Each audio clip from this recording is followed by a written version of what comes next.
Afternoon, everyone, and welcome to today's webinar, Update on the NCVS Instrument Redesign, Results from a National Field Test, hosted by the Bureau of Justice Statistics. At this time, it's my pleasure to introduce Dr. Jenna Truman, statistician with the Bureau of Justice Statistics, for some welcoming remarks and to begin the presentation. Jenna. Great. Thank you, Daryl. Welcome, everyone, to the first webinar regarding updates on the NCVS instrument redesign, specifically discussing results from a national field test today. Thank you all so much for attending. As Daryl said, my name is Jenna Truman, and I'm a statistician in the Victimization Statistics here at BJS. And I'm currently the project manager for the NCVS instrument redesign work. I'm happy to be joined by two of my colleagues at WESTAT. First, Dr. David Cantor, who is co-principal investigator for the NCVS instrument redesign project.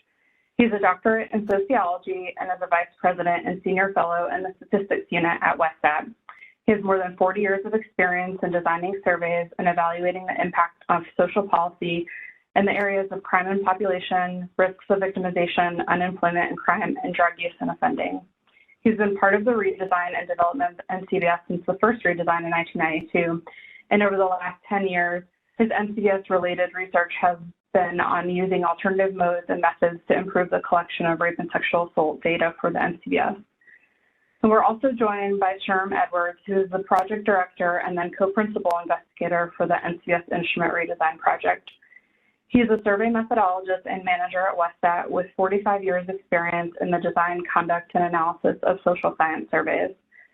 Sherm has conducted methodological research on many of the nation's large federal government surveys, including the Decennial Census, Current Population Survey, National Health Interview Survey, Medical Expenditure Panel Survey, and the NCVS. He's also led and developed testing of the companion survey to the NCVS and preparation of the NCVS Local Area Crime Survey Kit. Today, our agenda will cover the overview of the NCVS, or the National Crime Victimization Survey, for anyone who's not familiar. We'll also be discussing the instrument redesign decisions that BJS has made on the new survey. And then I'll pass it over to our colleagues at WESTAT to discuss findings from a large-scale national field test that was conducted and kind of deep dive into the comparison of the current and new NCVS instruments. And finally, I'll wrap things up for next steps for the NCVS instrument redesign and where we're going in the future. So in terms of the NCVS, we've been collecting data annually since 1973, and the NCVS is the nation's primary source of information on criminal victimization. The NCVS is administered to persons ages 12 or older from a nationally representative sample of U.S. households. Respondents are interviewed in person or by telephone, with new households interviewed in person. Those selected households remain in the sample for 3.5 years, and eligible persons, so those aged 12 or older, in those households are interviewed every 6 months. The NCVS collects information on both non-fatal violent and property crimes reported and not reported to the police. For more detailed information, you can see the NCVS page on the BJS website. Just wanted to give everyone a quick overview of the NCVS larger timeline. As I mentioned, the first full year of data collection was in 1973, and there have been multiple methodological improvements over time, including introducing telephone mode in the 80s, replacing paper and pencil interviewing with computer-assisted personal interviewing, and then discontinuing some of the caddy interviewing, introducing different weighting adjustments, including a bounding adjustment, and most recently, adjustments to moderate outlier weights. And then every 10 years, as Census is our data collector, we update or refresh our sample based on the decennial census. So you'll see in the dark blue the phase-in designs. Most recently, the phase-in of the 2010 decennial census was in 2015 to 2016. And over time, we've also introduced multiple supplements to the NCVS, including the police public contact, the supplemental victimization survey, which focuses on stalking, the identity theft supplement, and the supplemental fraud survey. Most recently, in 2020, we've had some field operations modified due to the COVID-19 pandemic. And we've also done some things to improve the data release, including most recently the NCVS dashboard, which is an interactive tool that's available on our webpage. So why are we redesigning the NCVS instrument? As I just showed in the timeline, the last redesign was back in 1992. And really the current instrument flow is not as efficient or responsive to respondent answers as it could be. And limitations have been identified over the years in both measurement and classification of certain crimes. We also want to look to engage non-victim respondents and particularly collect more contextual information by adding questions on police performance and community safety. Some of the key updates to the new instrument is that it maintains the two-stage measurement approach in screening and classifying crime.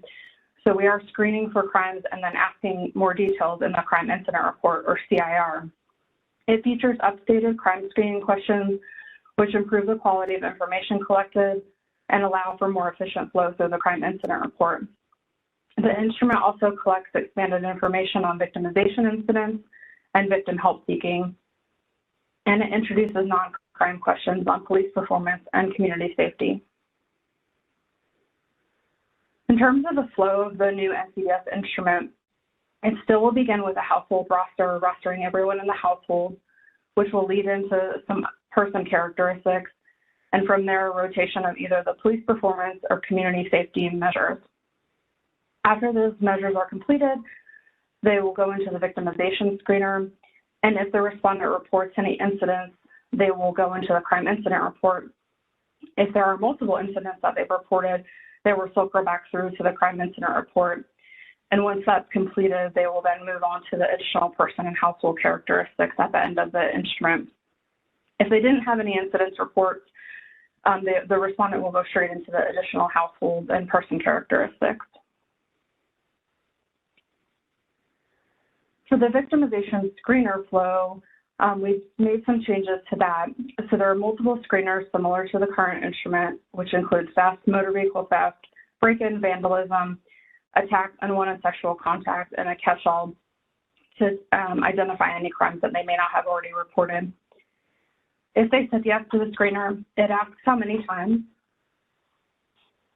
If it was 6 or more times, which is similar to the series victimization or measuring high-frequency repeat victimizations, it would ask whether or not those incidents were similar, and if they were similar incidents, whether or not the respondent had enough details to distinguish them.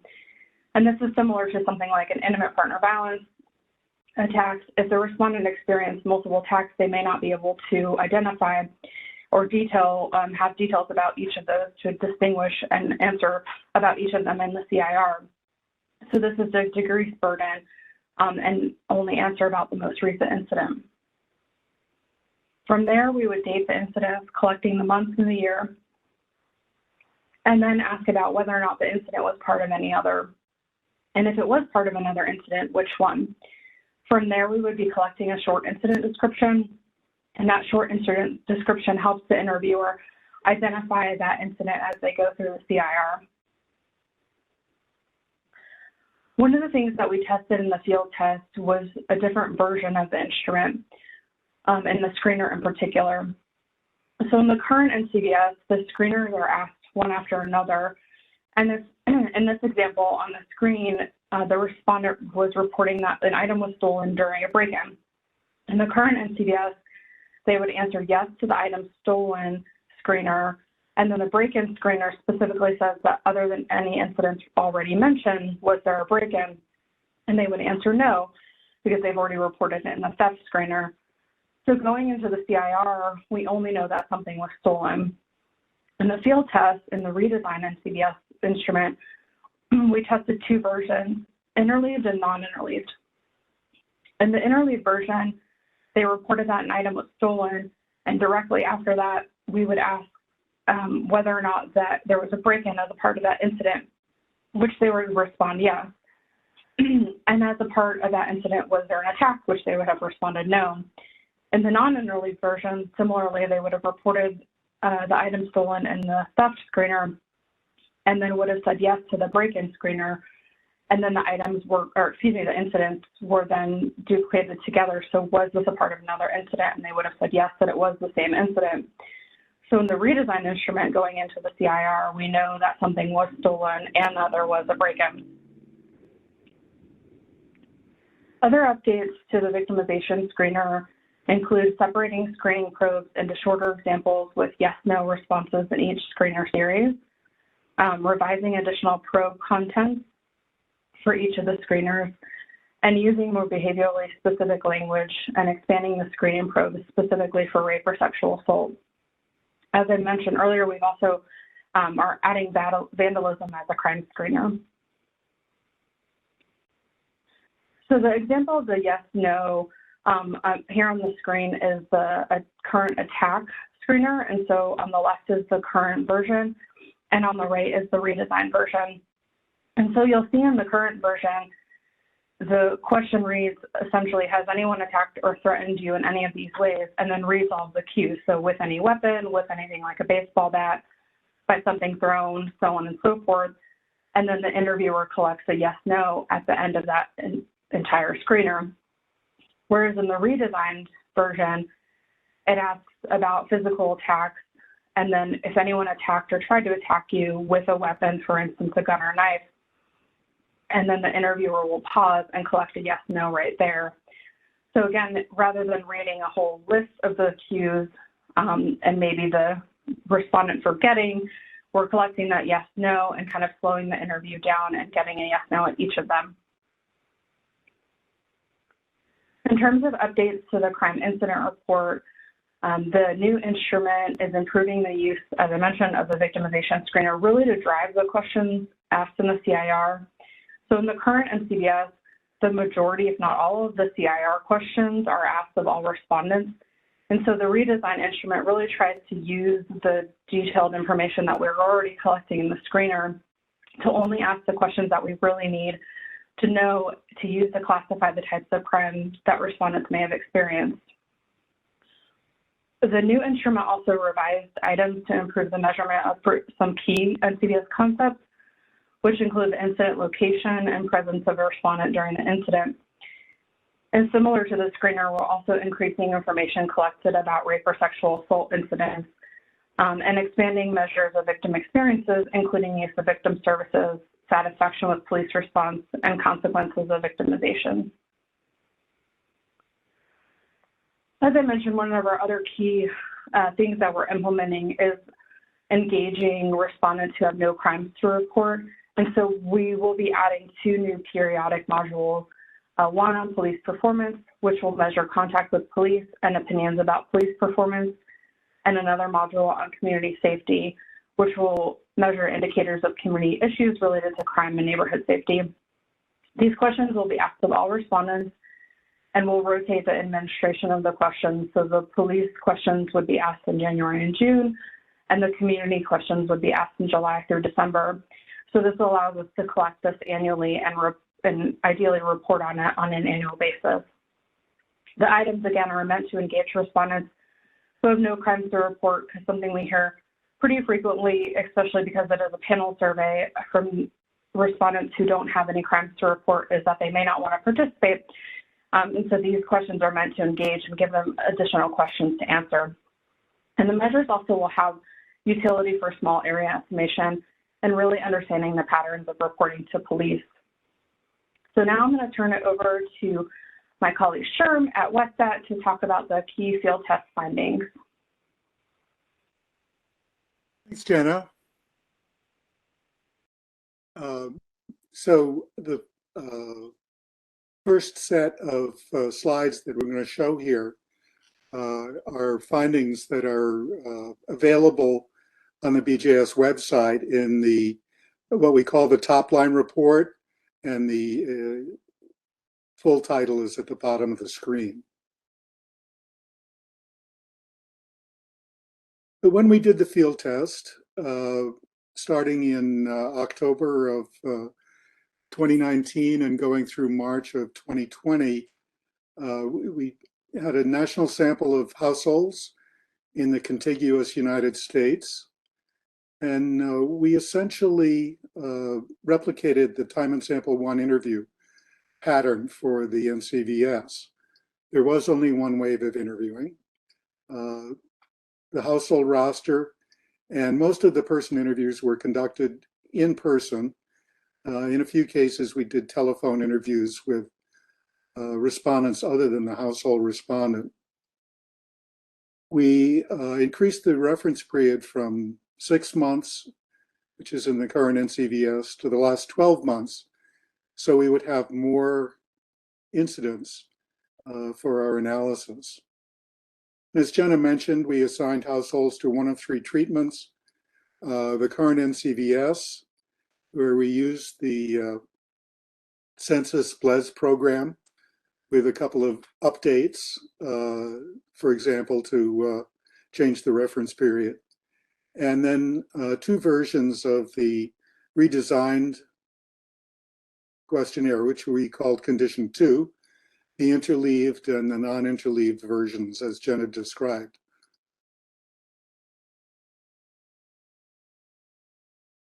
So here are the response rates and the sample sizes for the field test. The person interview response rates given are conditional on completion of the household roster. These are somewhat lower than we would normally expect from an in-person interview. There were a couple of reasons for this. One is that we did not offer any financial incentive to respondents, and most household surveys conducted in person outside the Census Bureau these days do offer incentives. And as I mentioned, we completed the field work in March of 2020, which you may recall is the beginning of the pandemic. So our field period was actually cut short a bit. The Condition 1 response rates were a little higher than the Condition 2 response rates. The interviewing staffs were largely separate, and the difference in response rate was probably due to the difference in the interviewing staff. So overall, the Condition 2 victimization screener yielded about 50% more yes responses than the Condition 1 screener. There were about 0.2 yes responses per respondent in Condition 1 and about 0.3 in Condition 2. But once somebody said yes, they reported almost the same number of incidents between Condition 1 and Condition 2, 1.81 versus 1.81 for the IL and 1.78 for the NIL. So the reason for more responses, more yes responses to the probes, number one is that we ask more individual questions, as Jenna pointed out in her introduction.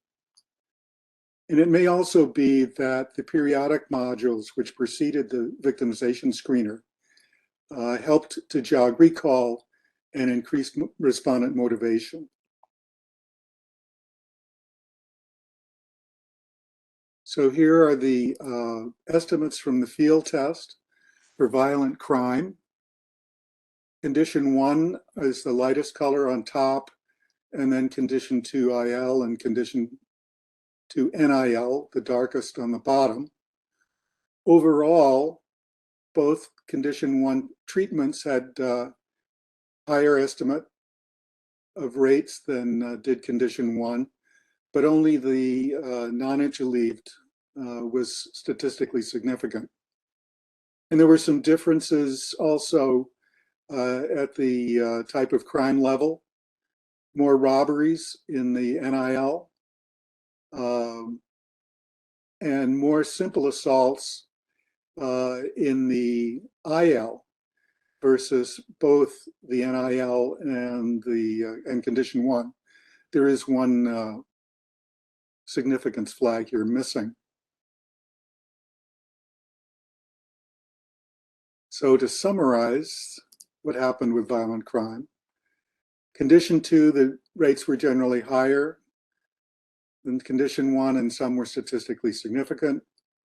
The RSA, rape and sexual assault rates, were much higher in Condition 2 as expected.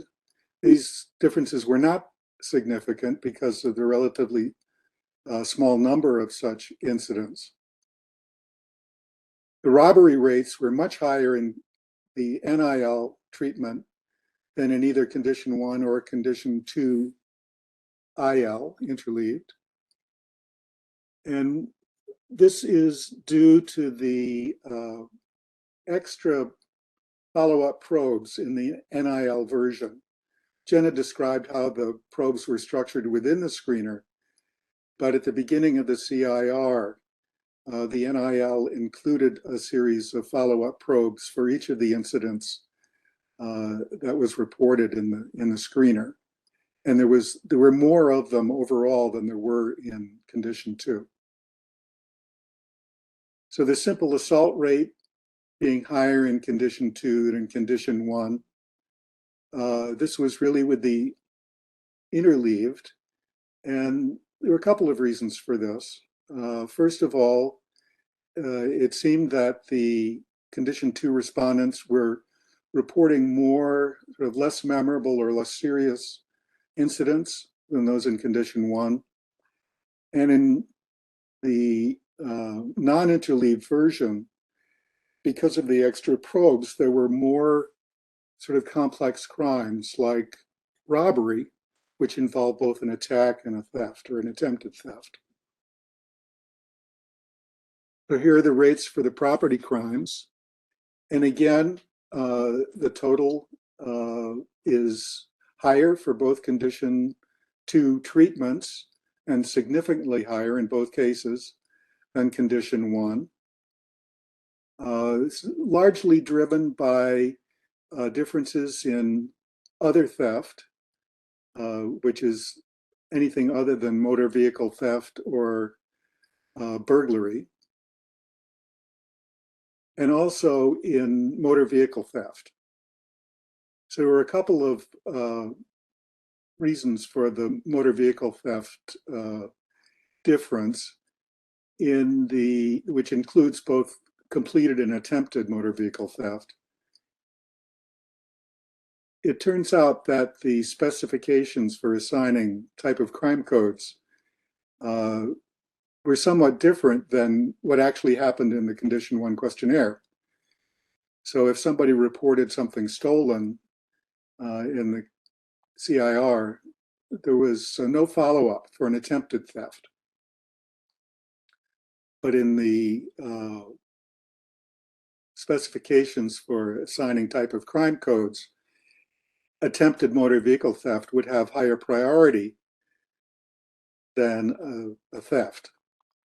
So that was one of the reasons that motor vehicle theft had a higher reporting rate in condition 2. Another reason was that there were some ambiguous incidents of attempted motor vehicle theft that might have been something else, where there was some evidence of tampering, but the motivation of the offender was not known. So overall in property crime rates, burglary was much higher in condition 2 NIL than either of the other two conditions. And attempted motor vehicle theft much higher in condition 2 than condition 1, and other theft also much higher in condition 2 than condition 1. So our takeaways: the redesigned questionnaire produced higher rates of both violent and property crime than the current NCVS, largely because there were more positive responses to the screener series, because we asked more questions. If you ask more questions, you get more answers.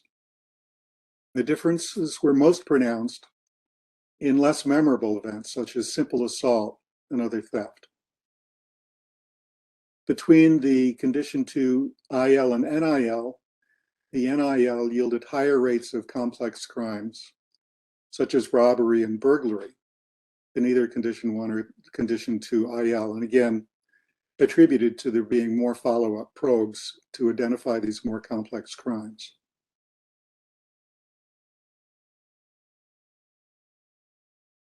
So as Jenna mentioned, BJS is going forward with the condition 2 NIL version.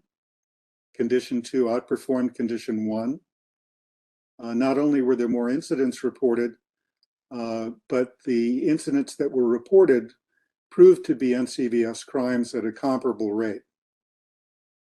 And the NIL outperformed the condition 2 IL because of these higher rates of robbery and burglary. And again, review of both the microdata and interview recordings indicates that the coding was accurate. So these are real differences in these rates. A couple of problems with condition 2 in the field test that we've recommended fixes for. One was the high rate of attempted motor vehicle theft, partly because of ambiguous incidences. And attempted theft identified in the screener wasn't followed up in the CIR, and we've recommended that that be done.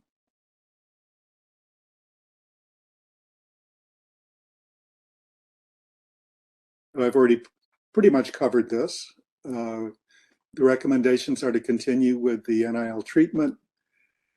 We do recommend changing the order of the screener series to more closely resemble the current NCVS so that theft is asked before motor vehicle theft. This was another of the reasons perhaps that for the higher rate of motor vehicle theft in condition 2. Recommend adding questions to assess ambiguous incidents involving vehicles. Were they trying to steal a car? Were they trying to steal something inside the car? Was it just vandalism, or does the respondent really have no idea? We recommend adding some questions for vandalism incidents that were fairly minimal in the field test. Again, to try to get a handle on the respondent's perception of the offender intent. And there are also recommendations for fine-tuning some of the complex CIR sections. And as Jenna mentioned, we recommended adding an incident level brief description to the screener. The current NCVS has one such brief description that covers all of the incidents reported in one particular screener section.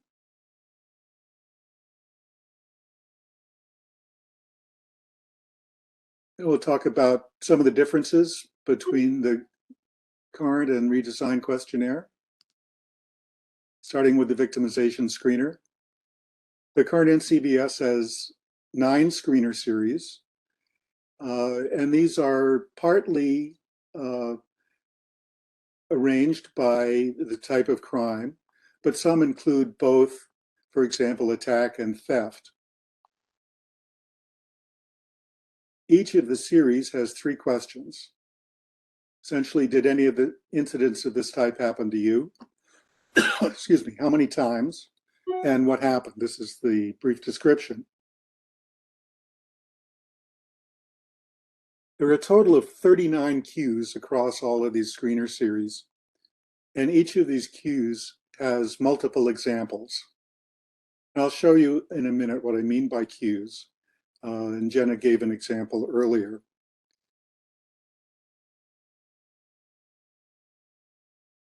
So here it is. This is the current NCVS theft item, and each of these is a separate cue, and as you can see, it each has multiple examples, things you carry like luggage, a wallet, purse, briefcase, or book. But this is one question that's answered yes or no. In the redesign, we cut back to 8 screener series and made each one specific to a broad type of crime. Theft, motor vehicle parts or gas theft, break-in, vandalism, a new NCVS crime, attack, sexual attack, and a sort of catch-all for anything that might have been missed. In these 8 screener series, there are a total of 33 cues, which is fewer than in the current NCVS, and each one is asked as a separate question. How many times is asked once per screener series? And as Jenna mentioned, we moved questions about series crimes and the date of the month and year to the screener. In the current NCVS, it's in the CIR. And we added an explicit deduplication process to help interviewers when respondents report the same incident in more than one case. In the current NCVS, the interviewer has to sort of do that on the fly. And here's the comparable screener item in the redesign. The examples are fairly similar between the two. There's some updates, like adding cell phone or backpack to the first list of things you carry. And as I said, each of these is a separate yes or no question. So the vandalism cues are completely new in the redesign. The first cue was from the vandalism supplement from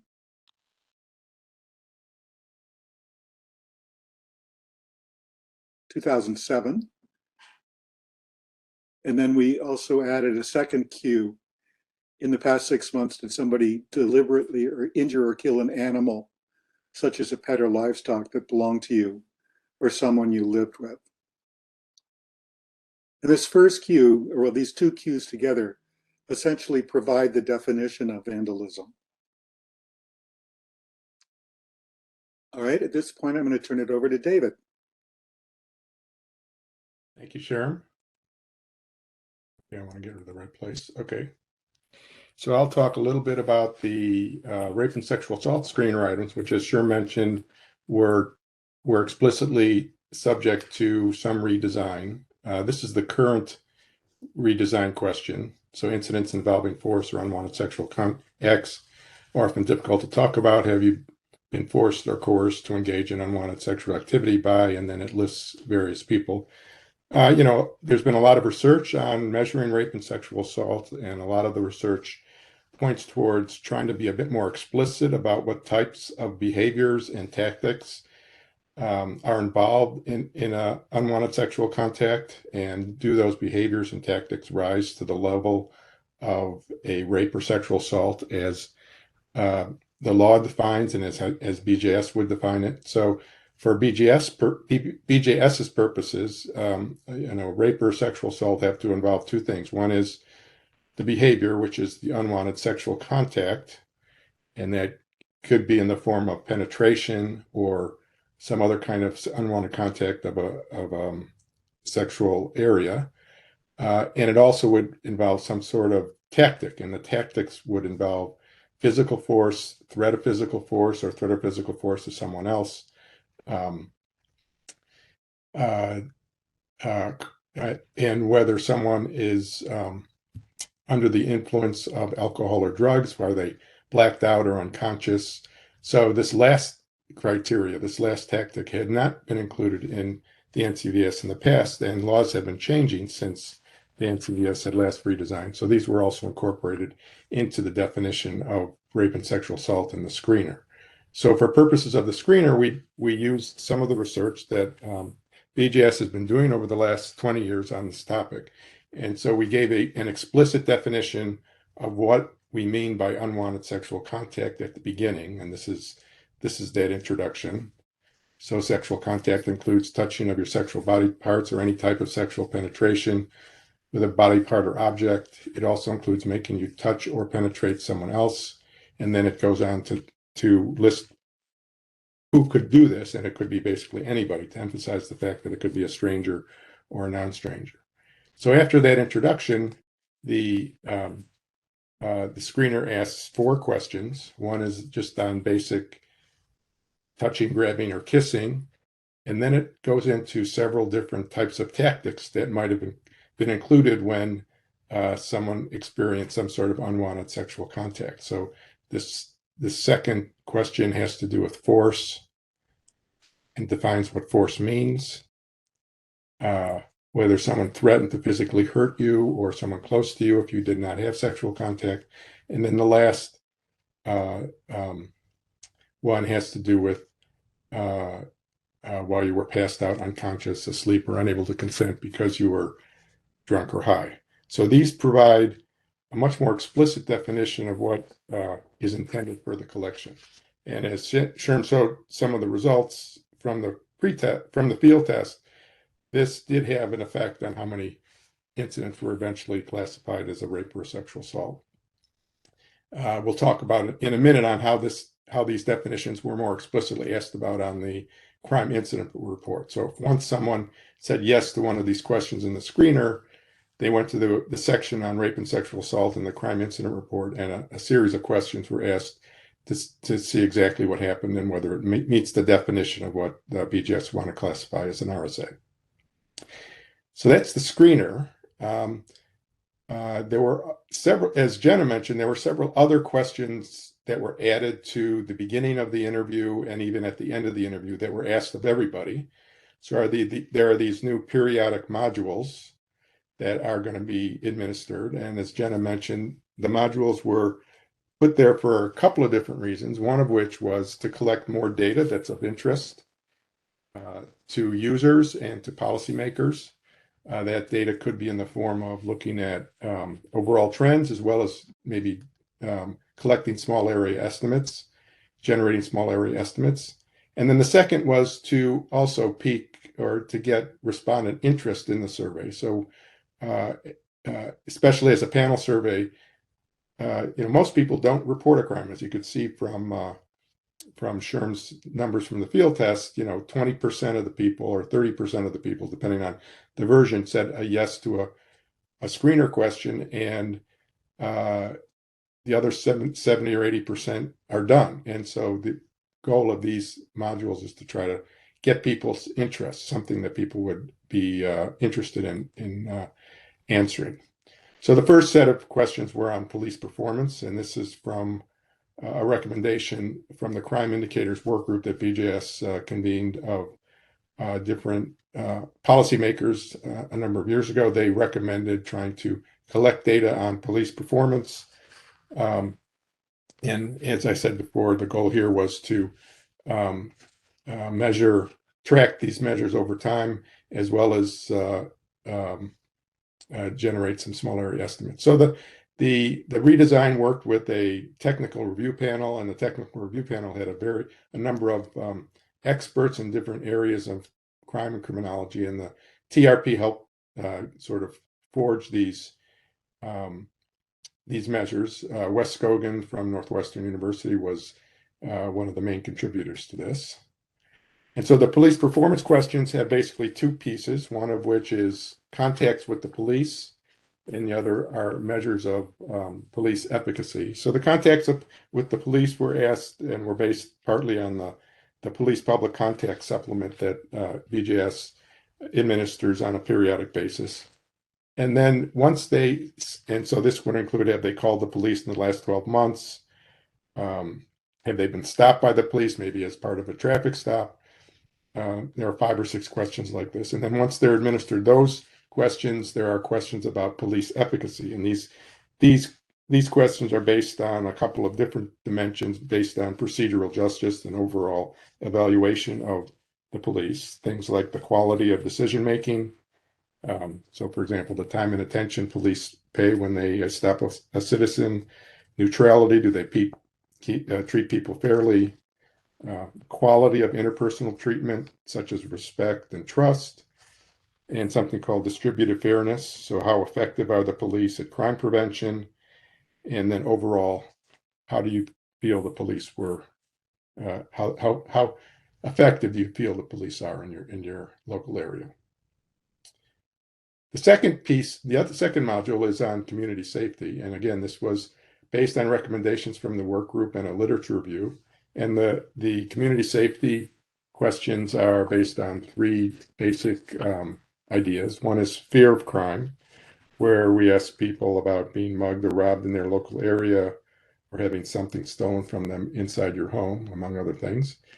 Community disorder, which asks about whether there's vandalism and graffiti in their area, burned or abandoned or boarded up buildings, people using or dealing drugs illegally, and then collective efficacy, which has to do with both social control.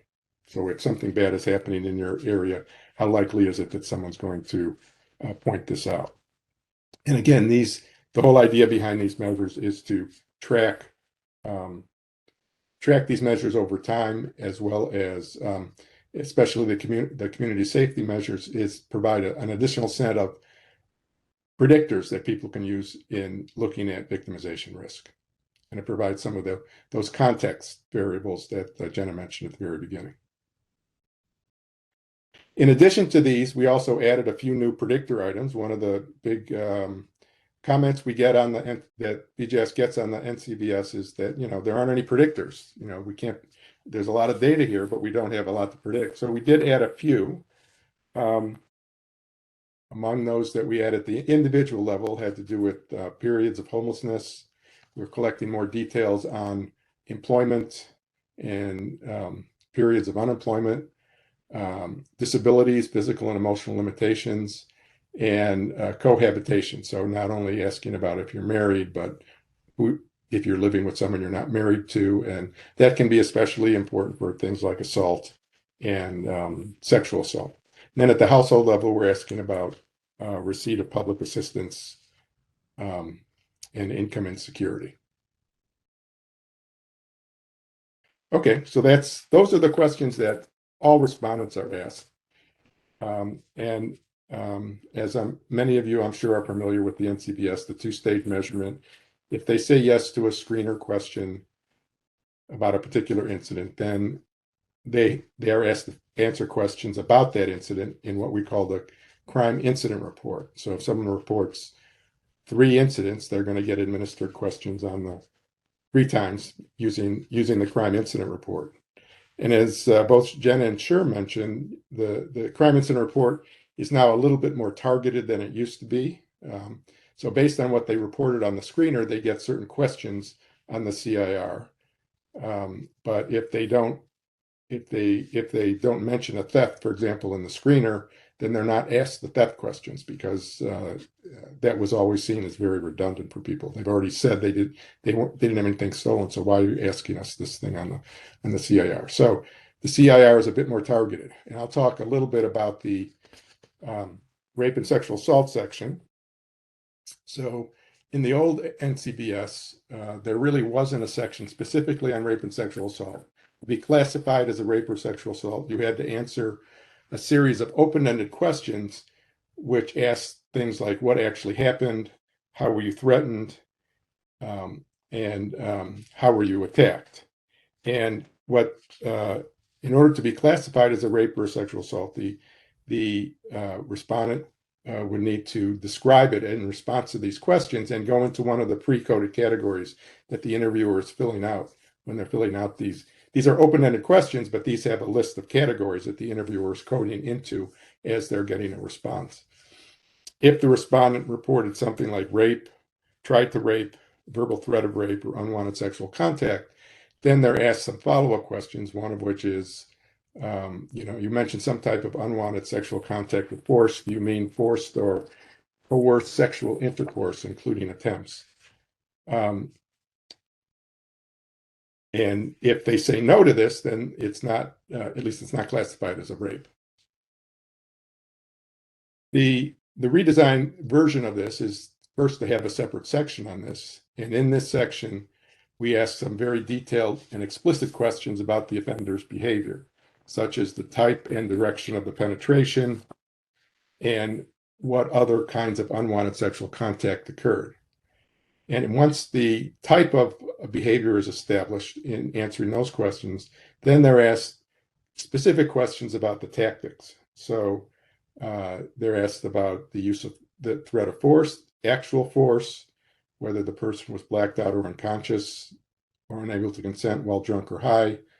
And then it also asks about other forms of coercion. So this could be someone threatening you because you're an employee. If you don't have sex with me, I'm going to fire you, that kind of thing, or a student in a class, or some other kind of non-physical threat of force. And there could be other kinds of things that people might threaten and try to force someone to have sexual contact. The NCVS is now collecting that information, but it only rises to the level of a rape or sexual assault if the criteria I mentioned before come into play, meaning it had to involve some sort of physical force, or there was some sort of facilitation issue, so that someone was drunk or high and they said they couldn't give consent, or they were unconscious or blacked out. Okay, and I think I'm going to turn it back over to Sherm at this point. Talk about vandalism. Thanks, David. So the vandalism questions in the CIR were entirely new in the sense that they're not in the current NCVS. The questions in the field test were just about what was damaged and in what way they were damaged. And since then, we have recommended adding questions to distinguish vandalism from other types of crime. And the poster example of this is the one I referred to earlier, where somebody sees some damage to their car and they don't really know what the offender's intent was. And depending on how they hear the screener questions, they might report it as vandalism, they might report it as attempted theft, they might report it as attempted motor vehicle theft. So in the type of crime coding hierarchy, vandalism has the lowest priority. If an incident qualifies as any other type of NCVS crime, then it will not get the vandalism TOC code. So these questions will, we hope, will help to sort out some of these ambiguous situations. Ultimately, it's up to the respondent's perception as to what the intent of the offender was. There were a few changes to questions about presence of a weapon and injury. The redesign collects more information about the type of weapon used and how it was used. For example, asks specifically whether the victim was shot or stabbed. The current NCVS asks one question to determine the type of injury, how the victim was injured, if at all. The redesign has split that into two questions. One was the victim injured, and then a second question of how. Several of the response categories were added, including concussion and injury from sexual intercourse. These would be considered among the major, in quotes, injuries, again, for the purpose of type of crime coding.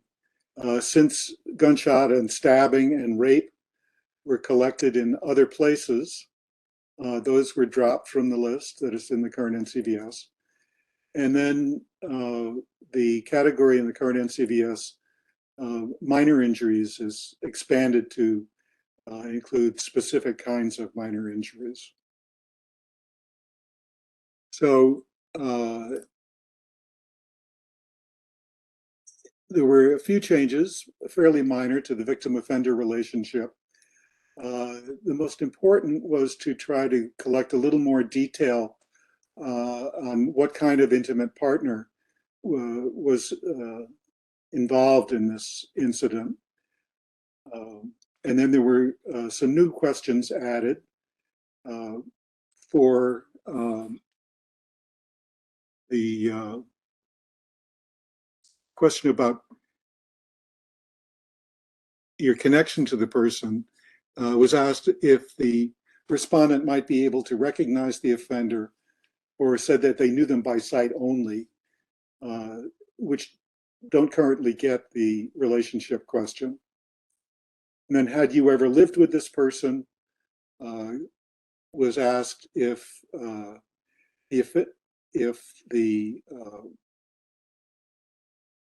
victim knew the offender and the relationship that was identified was not one of obvious cohabitation. In self-protection, we've added a new question to try to get a little more detail about the victim's reaction when they say they didn't do anything to protect themselves or do anything else about the incident. So these are separate categories in this new question. Did you do nothing? Freeze? Do what the offender told you to do? Or do something else while the incident was going on? And then we added some response categories to the follow-up question. If they did say they did something to protect themselves or something else about the incident, just to provide a little more detail. And this was partly based on the other specified responses in the field test, and also, again, to get more information about these situations where the respondent may have frozen or just said no, or done something passive. In the police involvement section,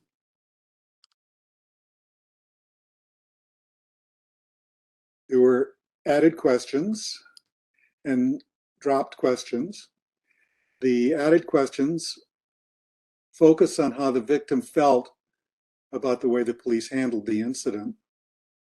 And the dropped questions meant that there was less emphasis on what might have happened after the police took an initial report or did whatever they did on the scene.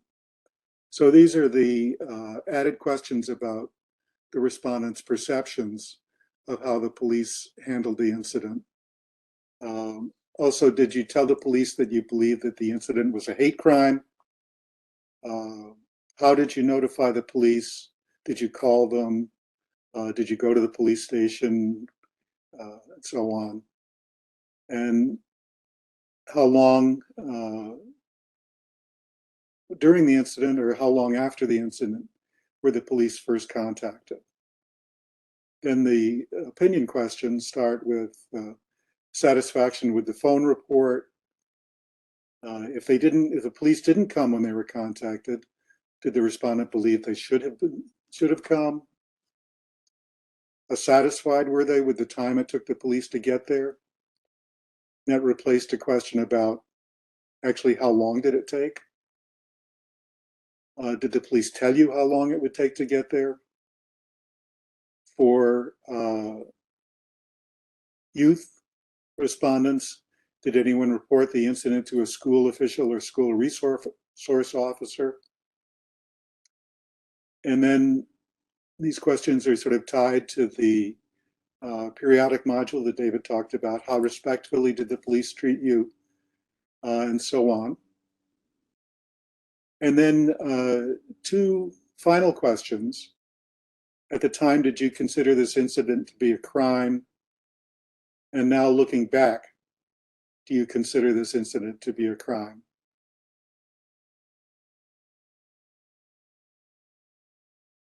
And I think here I'm turning it back to David. Okay, thanks, Sherm. So I'll go over the victim services module and the socio-emotional consequences questions. The victim, as Jenna mentioned, the victim services module was modified quite a bit. We did drop a few questions, but we added a number of questions to get a lot more specific on the kinds of services people received, their opinions about those services, and why they didn't get services if they didn't get those services. So we did drop these two questions about asking whether they got an advice from an officer or agency other than the police that deals with crimes, and was that a government or private agency. We added questions about who they might have told about the incident, and then we also added questions about who else they might have told in terms of a position of authority. You get more information about who else was involved in this network of reporting the incident. There were a number of, so these are the questions that were added with respect to victim services. So these questions ask about a large number of possible services they might have received.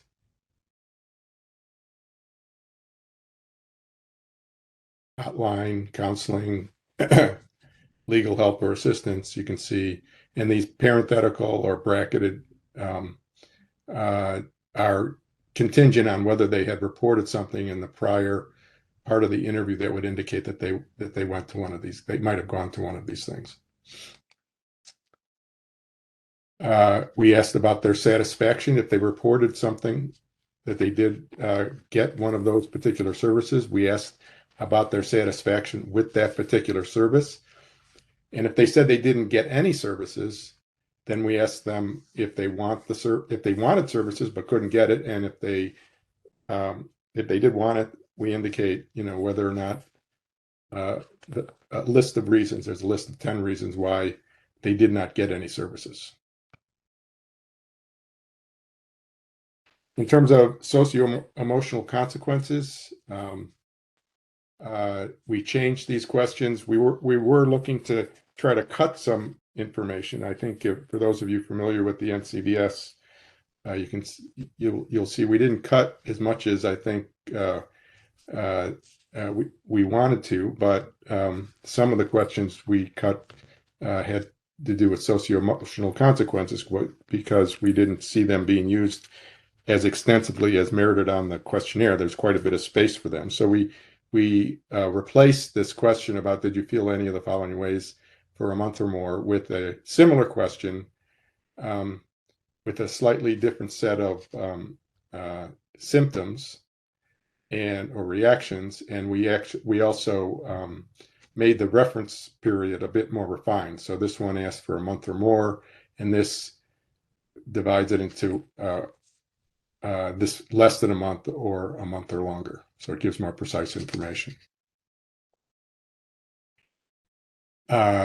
We dropped these questions about did you seek any professional help or what kind of professional help did you seek, and then just asked one question about did you talk to a psychologist, psychiatrist, counselor, or other mental health professional about the incident.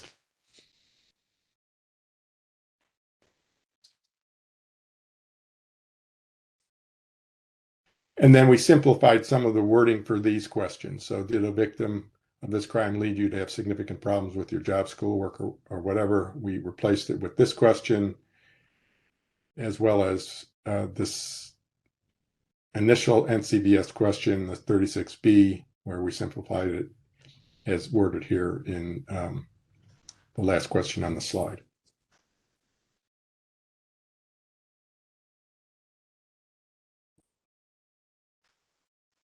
This is one of the ones where we did cut to a large degree, asking about these particular types of symptoms, and we just replaced it with one question, did you have difficulty sleeping because of the incident?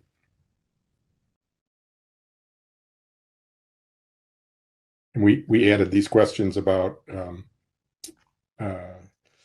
other kinds of consequences and expenses in particular. Okay, I think I'll turn it over to Jenna. Great. Thanks, Sherm. Thanks, David. As I mentioned, I'm just going to wrap us up here talking about the next steps for where we're headed with the NCVS instrument redesign. In addition to the instrument, which we've talked about extensively here today, one other thing we're looking at is how we're communicating with respondents and with those household samples. And so we've tested a couple things in the field test that Sherm and David just talked about. We did a letter experiment. Traditionally, the advanced letter that goes out to households that are sampled is kind of what you would think of, where it's a multi-paragraph letter and, kind of a lot to read. And so one of the things that you can see here on the right side that we tested was what we're calling this icon version. And so it's just a little bit easier and quicker to read. So if someone just wants to know, okay, what is this NCVS? What are you talking about? what am I supposed to do? They can kind of find that question and find the detailed information over to the right on the letter. And so we've tested out that version and those two versions. And then another thing is the brochure that's handed out that has detailed information about the NCVS. And we did some testing. The example on the left-hand side is for youth participation in particular. And I'll take this moment to plug our next webinar about some juvenile research that we're doing, that we have done on the NCVS redesign, and that'll be on this Thursday at 1 p.m. So we did some testing there with the different brochures, in particular this one, trying to show it to parents and trying to make them understand kind of why their child's participation is important and give them the information that's needed. So that's the other piece of this that we're doing, is trying to kind of refresh and update our communication as well. The other piece of this is, as part of the field test, we did have a web mode as part of the third condition. Unfortunately, due to the pandemic, that data collection was cut short because we were still rostering the households in person. So because of that, though, we are doing additional testing, again, with our colleagues at WestStat to test the self-administered web-based mode as a third mode for the future. So specifically, we're trying to understand if respondents are actually willing to complete the NCVS on the web, what proportion of them are exhibiting signs of inattention or status spicing, and then importantly, how do victimization rate estimates estimated from a self-administered survey compared to those from an interviewer administered survey. We did this using a two-sample design, an address-based sample and a probability-based online panel in the U.S. The household roster was completed for the ABS on web or paper, and person-level surveys were all completed on the web. The data collection we just finished, we ran from January through May of this year. And again, this is looking for the future as a third mode. So Census continues to be our data collector and expects to have technology in place for updating kind of a web survey mode by 2027. So in anticipation of this, BJS is preparing to do more research and testing to determine how and if a web mode will be able to be used in the future for the NCVS. In terms of the new NCVS instrument that we just talked about here today, the field test version, so the one that was tested during this work, is currently available in the NCVS Redesign Field Test Top-Line Report that Sherm had mentioned earlier, and the link is here, and I think they'll put the link in the chat as well.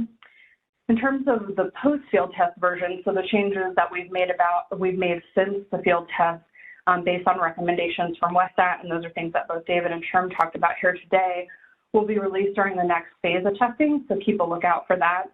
And then we are working with WestStat and Census to develop a crosswalk of the NCVS instrument comparison to old to the new, so that data users are able to understand the changes that we made over time. And ultimately, this would be posted both on our website and eventually in the code books as well. So for more information about these updates, see the NCVS instrument redesign webpage. So this has the top-line report is there, some general information that we covered in a BJS summary report about the decisions that I talked about earlier today, as well as the juvenile work that I mentioned that is going to be in that webinar on Thursday. Those reports are available there as well. And any updates as we continue to go through this progress in the future will be there as well. So in terms of a timeline, what are we looking like? So we've completed phase 1 of research and testing to get us to this point where we have a final instrument. We are now moving over into what we're calling phase 2, the implementation phase with our colleagues at Census Bureau. As you see, we're right in this instrument programming phase. That's kind of where we're at right now. So the next step from there, once the instrument is fully programmed and ready to go in the census environment, we will be doing extensive testing in the instrument, and then we'll be planning for a small-scale pilot test in the field and a small-scale detailed data collection, with ultimately the goal to have a split sample between the new and old instruments in 2024 so that we can then bridge the estimates and maintain that trend line. Because we do know, as you saw from the field test, that we anticipate that some victimization estimates may be different, and so we want to try to maintain that trend and figure out how to bridge those estimates together. and ultimately with the goal of having full implementation of the new instrument by 2025. Because again, if you think back to the long-term NCVS timeline I showed you earlier, 2026 will be our next sample redesign based on the 2020 decennial census. So we really are trying to work towards making sure that we have the new instrument fully implemented before that time frame. So that is all we have for you today. I'm going to pause here and take a look at the Q&A session. I know there are some questions that have come in already. If you have additional questions, please type them in the Q&A window and make sure to send them to all panelists so that we can see them. So I will go ahead and start some of the first questions that we got. So Elizabeth asked about our sampling, so whether or not the NCVS relies on landlines to sample and conduct the survey, recognizing that many people are using cell phones. So we aren't sampling on phones, we're sampling on addresses. So the addresses are, if you use the master address file from the Census Bureau, so we're actually sampling addresses, and then we're collecting their contact information, which would include both if they have a landline or a cell phone number. I will also say one of the things that we are thinking of for the future is other information to contact. So are there other pieces like an email, or if we can, text them when they're contacting them again, or trying to remind them to get to response. There are other things we are thinking of as we move forward with this kind of larger redesign. All right, so then the next question, Axton asked, does the catch-all, so the catch-all screener, include financial crimes? And I'll take a stab at this one, and then David or Sherm, if you can address if any of this may have come up during the field test. So it's not meant to include financial crimes. So the screener, the core NCVS, is meant to collect violent and property crimes that we report on now, so rape, sexual assault, simple assault, aggravated assault, robbery, theft, motor vehicle theft, new vandalism. We are collecting financial crimes in our supplements. So we have the identity theft supplement, and then we have most recently the supplemental fraud survey as well. David or Sherm, do you have anything to add from what we may have saw on the field test, if anything like that came up? So in the field test, anything that was reported in that catch-all screener series at the end, we actually didn't complete a CIR. We just collected a description of the incident, and my recollection is that the majority of them would not, from what we could tell from the description, would not have been NCVS crimes, as Jenna described, but I'm sure there were at least some representations of the kinds of financial crimes you're talking about. Great, thanks. Okay, so Andrea asked about when do the changes for the NCVS instrument take effect, which I think I answered in the last one. So our goal is to have, we'll plan to be in the field with a split sample in 2024. So about half the sample would receive the new instrument and about half the sample would receive the old, with ultimately the goal to have all of the changes fully implemented by 2025. Okay, Alicia asked, and David, I'm going to throw this one to you.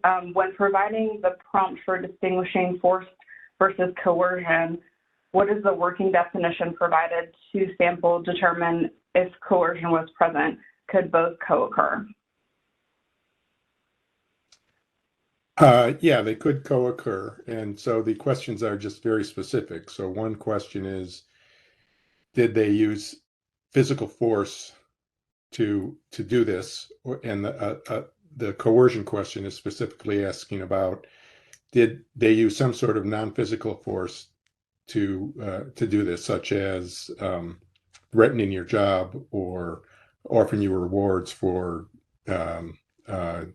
getting good grades. So there are two separate questions that ask about two different types of activities, and that's how it distinguishes it.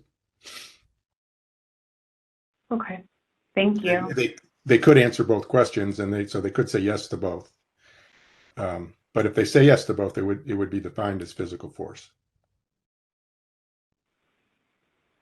Great, thanks. Okay, and Axton asked, are changes being planned for the ITS, which is the Identity Theft Supplement? At this moment, no. This was most recently collected. I will say, and I did not mention this in the timeline, there will, during the full redesign, let me back up to this. So when we're moving forward here with the split sample and this pilot test, we will not have supplements in the field. That is not the plan. We'll have kind of a blackout period until we get through the redesign and the full implementation. So that is one plan in terms of there won't be any supplements collected, but at this moment there aren't any changes planned for the ITS. Okay, next question from Sharon. I'll pick this to David or Sherm. Were there any differences among the instruments by gender, either gender of respondent or gender of offender?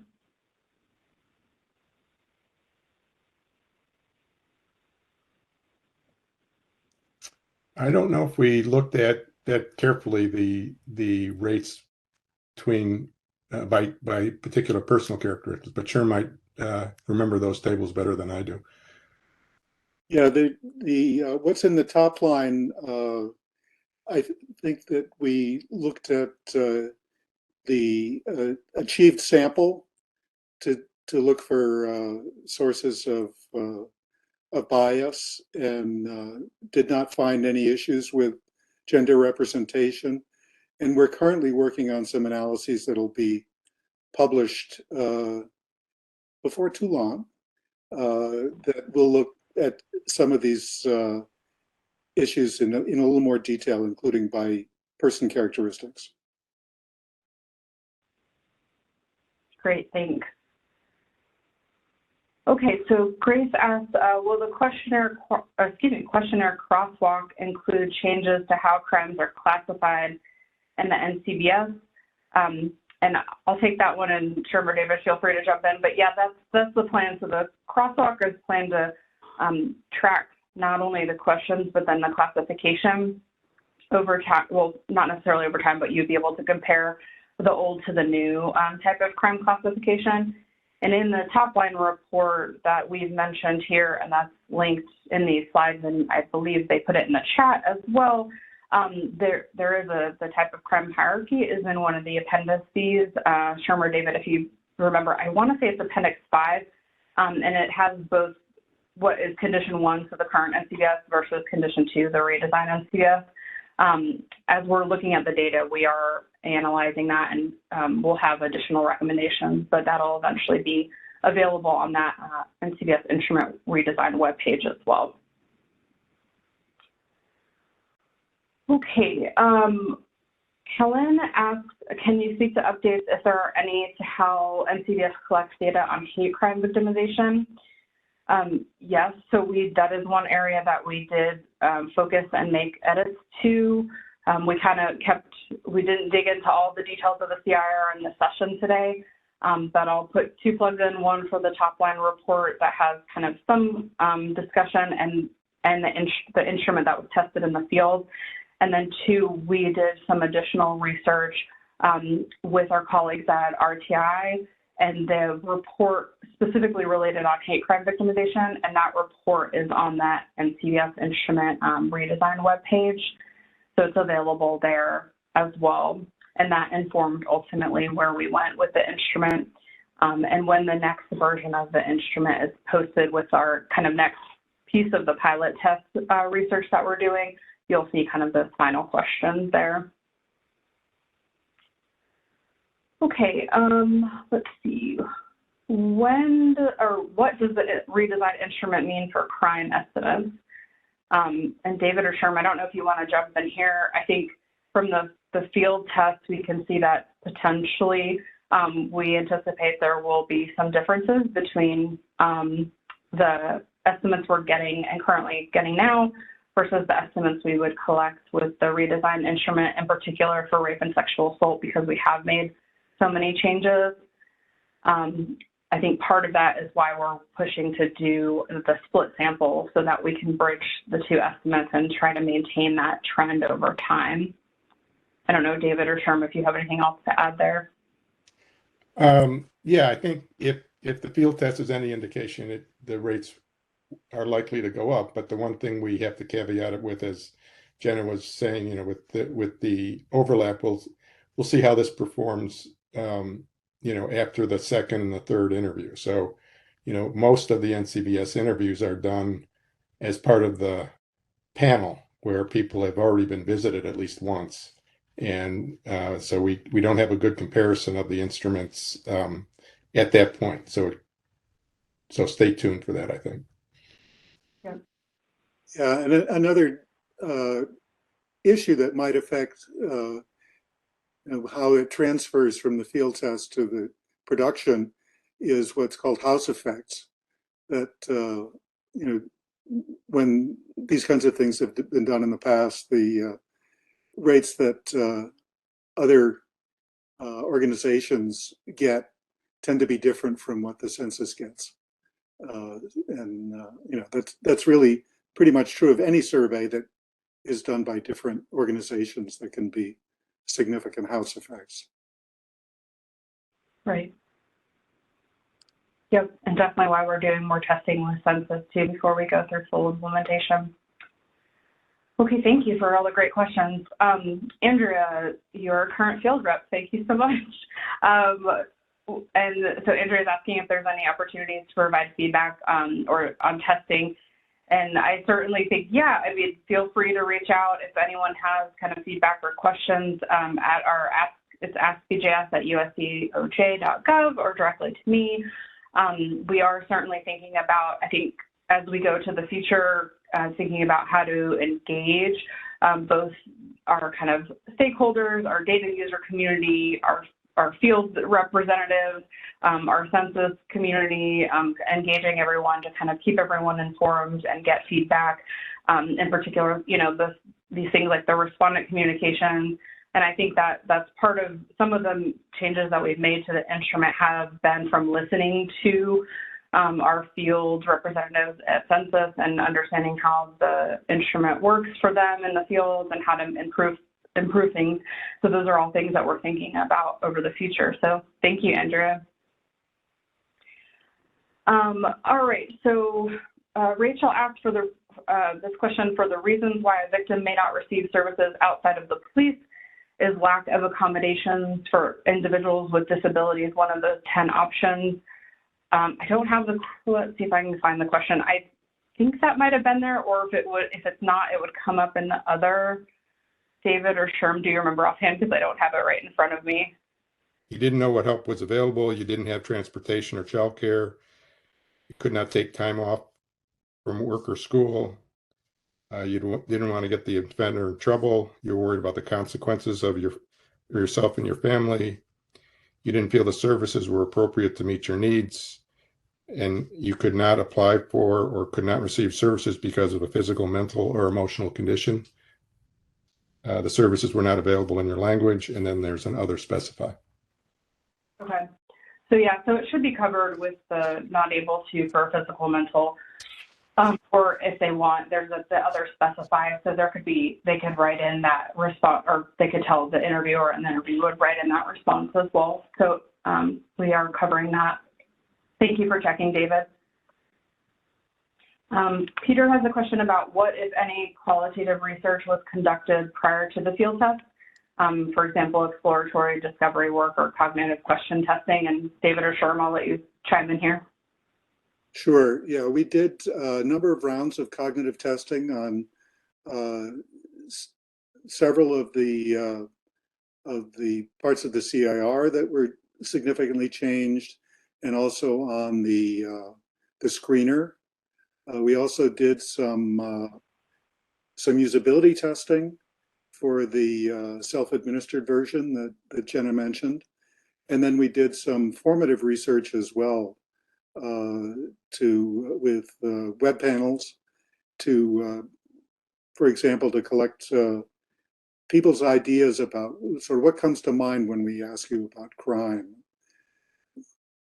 I'm not doing a very good job of representing that research, but it was that kind of exploratory work that we did as well.